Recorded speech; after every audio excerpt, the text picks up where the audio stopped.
আমি আজকে সংবাদপত্রে দেখলাম এত মিথ্যে কথা বলে এই লোকটা না। আর বিজেপি পার্টি রোজ কাগজে অ্যাড দিচ্ছে, এই করেছি ওই করেছি তাই করেছি। আমি বলি তুমি ছাই করেছো।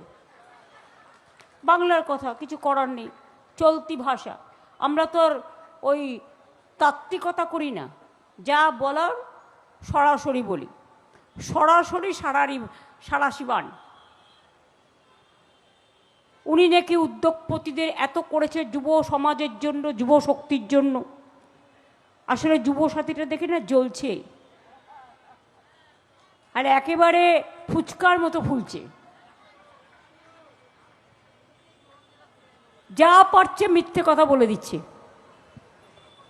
মিথ্যের যেন একটা জালিয়াতি সরকার, মিথ্যের সরকার।